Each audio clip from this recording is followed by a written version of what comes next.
အခုမြင်တွေ့နေရတာကတော့နာဂျင်းနဲ့ဖာတူးလို့နာမည်ပေးထားတဲ့မြောက်ပိုင်းကြံ့ဖြူနှစ်ကောင်ပဲဖြစ်ပါတယ်။ကြံ့တွေဟာလွန်ခဲ့တဲ့နှစ်ပေါင်း40လောက်ကတည်းကစပြီးတည်ရှိခဲ့ကြတဲ့တရိတ်ဆန်တွေဖြစ်ပါတယ်။ကြံ့တွေဟာအကောင်ကြီးသလောက်အရေခွန်လဲထူတဲ့အတွက်အရွယ်ရောက်ပြီးသားကြံ့တစ်ကောင်ကိုဘယ်သားရဲမှမတိုက်ခိုက်နိုင်ပါဘူး။ပြောရမယ်ဆိုကြံ့တွေဟာလမ်းလျှောက်နေတဲ့တင့်ကားတွေပါပဲ။ဒါကြောင့်မို့လို့လဲလွန်ခဲ့တဲ့နှစ်ပေါင်း40ကတည်းကနေအခုချိန်ထိအန်ဒီရကင်းကင်းနဲ့တည်ရှိခဲ့ကြတာပါ။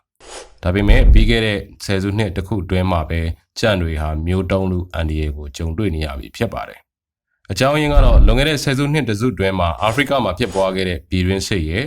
သူတို့ရဲ့စကြက်မြေတွေနှဲပါလာတာရဲ့နောက်ပြီးတရားမဝင်အမဲလိုက်တဲ့မုတ်ဆိုးတွေရဲ့တပ်ဖြတ်ခြင်းကိုခံရတာကြောင့်ပဲဖြစ်ပါတယ်။မုတ်ဆိုးတွေကကြံ့တွေရဲ့ဂျိုတစ်ခုတည်းလိုချင်တာနဲ့ပဲကြံ့တစ်ကောင်လုံးကိုတပ်ပစ်ကြပါတယ်။မှောင်ခိုဈေးကွက်မှာကြံ့ဂျိုဟာစိန်ထက်ကိုဈေးကြီးနေပါတယ်။ဈေးကြီးလို့သာကြီးနေတယ်တကယ်တော့ကြံ့တွေရဲ့ဂျိုဟာမြင်းတွေရဲ့ခွာလိုမျိုးလူတွေရဲ့လက်သေးလိုမျိုးကယ်ရိုတင်နဲ့ပဲဖွဲ့စည်းထားတာဖြစ်ပါတယ်။ယနေ့ခေတ်ကမ္ဘာမှာကြံ့အကောင်ရေ26900ပတ်ဝန်းကျင်ရှိနေပြီးဒီအရေအတွက်ဟာကြံ့တွေကိုသက်ဆိုင်ရာနိုင်ငံအစိုးရတွေနဲ့အဖွဲ့အစည်းတွေပူးပေါင်းပြီးထိန်းသိမ်းဆောက်ရှောက်မှုတွေပြုလုပ်ခဲ့တဲ့အတွက်2022ခုနှစ်နောက်ပိုင်းမှာနည်းနည်းပြန်ပြီးတိုးပွားလာတဲ့အရေအတွက်ဖြစ်ပါတယ်။အရေအတွက်တိုးပွားလာတယ်ဆိုပေမဲ့လည်းကြံ့မျိုးစိတ်ပေါင်း5မျိုးရှိတဲ့အထက်ကအချို့မျိုးစိတ်တွေကမျိုးတုံးမှုအန္တရာယ်ကိုကြုံတွေ့နေရဆဲပဲဖြစ်ပါတယ်။အဲ့ဒီထက်ကမျိုးစိတ်တစ်ခုကတော့မြောက်ပိုင်းကြံ့ပြူပဲဖြစ်ပါတယ်။2018ခုနှစ်မှာ ICUN ကမြောက်ပိုင်းကြံ့ပြူတွေဟာတောထဲမှာလုံးဝမျိုးတုံးသွားပြီဖြစ်ကြောင်းကြေညာခဲ့ပါတယ်။ဒါကြောင့်မြောက်ပိုင်းကြံ့ပြူကိုတွေ့ချင်ရင်မွေးမြူရေးစင်တာမှာတွားကြည့်မှပဲရပါမယ်။မွေးမြူရေးစင်တာမှာရောဘယ်နှကောင်ကြံသေးသလဲဆိုရင်တော့ဗီဒီယိုအစမှာဖော်ပြခဲ့တဲ့ဖာတူနဲ့နာဂျင်လို့ခေါ်တဲ့နှစ်ကောင်ပဲကြံတော့ပါတယ်။ဒီနှစ်ကောင်သားမုတ်ဆိုးတွေရဲ့တပ်ဖြတ်ခြင်းကိုခံရမယ်ဆိုရင်ကဘာပေါ်မှာမြောက်ပိုင်းကြံ့ပြူတစ်ကောင်မှကိုကြံတော့မှာမဟုတ်ပါဘူး။ဒါကြောင့်မို့လို့လေဒီကြံ့နှစ်ကောင်ကိုလက်နက်ကင်လုံခြုံရေးတွေက24နာရီပတ်လုံးစောင့်ကြပ်နေရခြင်းပဲဖြစ်ပါတယ်။လက်နက်ကင်တွေရဲ့လုံခြုံရေးယူပေးထားလို့မုတ်ဆိုးတွေရဲ့ရန်ကစိတ်ချရသွားရပြီဆိုပေမဲ့လည်းအသက်ကြီးလာပြီဖြစ်တဲ့ဒီကြံ့နှစ်ကောင်ဟာတစ်ချိန်ချိန်မှာတော့မလွဲမသွေတည်ဆုံးသွားကြရမှာပါပဲ။သူတို့မတည်ဆုံးခင်မှာသူတို့ရဲ့မျိုးဆက်ကိုမဖြစ်မနေခြံထားခဲ့မှသာမြောက်ပိုင်းကြံ့ပြူမျိုးဆက်ဆက်လက်တည်ရှိနိုင်မှာဖြစ်ပါတယ်။ဒါပေမဲ့ပြဿနာကသူတို့နှစ်ကောင်လုံးကအမတွေဖြစ်နေပါတယ်။အရင်တုန်းကဒီအမနှစ်ကောင်နဲ့အတူရှိခဲ့မှုတဲ့ဆူဒန်လို့အမည်ရတဲ့ကမ္ဘာပေါ်မှာတစ်ကောင်လဲသောမြောက်ပိုင်းကြံ့ပြူအထီးဟာ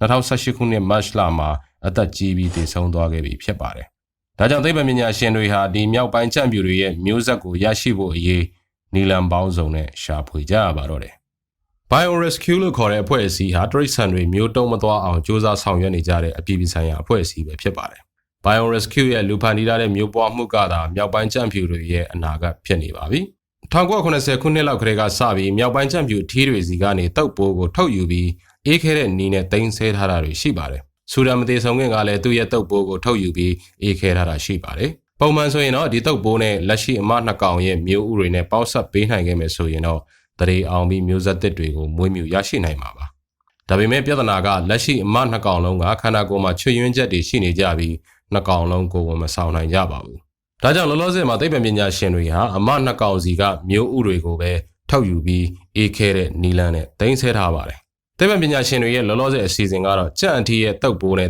ကြံ့အမရဲ့မျိုးဥကိုတက်ခွဲကမ်းမှာတရေအောင်စီပြီးရရှိလာတဲ့တရေအောင်မျိုးဥကိုဒီကြံ့တွေနဲ့အနီးဆက်ဆုံးမျိုးစိတ်တူတဲ့တောင်ပိုင်းကြံ့ဖြူအမတကောင်ကိုအငှားကိုဝင်ဆောင်စီပြီးကြံ့သားပေါက်လေးကိုမွေးဖွားဖို့ပဲဖြစ်ပါတယ်။တကယ်တော့ဒီကိစ္စဟာအပြောလွယ်သလောက်လက်တွေ့မှာတော့အခက်အခဲများစွာရှိနေပါတယ်။ပထမဆုံးပြဿနာကတော့တရေသားလောင်းနဲ့အငှားကိုဝင်ဆောင်မဲ့မိခင်တို့ဟာမျိုးစိတ်တစ်ထပ်တည်းတူမနေတာပါပဲ။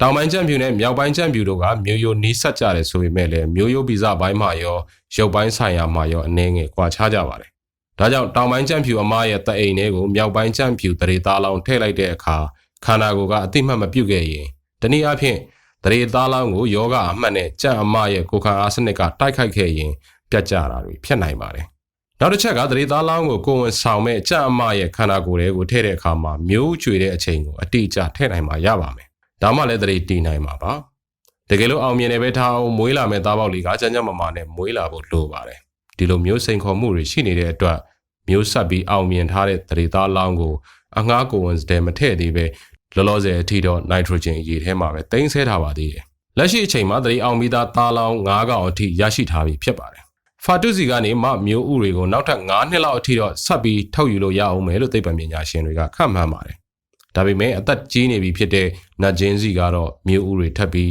ထုတ်ယူလို့မရနိုင်တော့ပါဘူး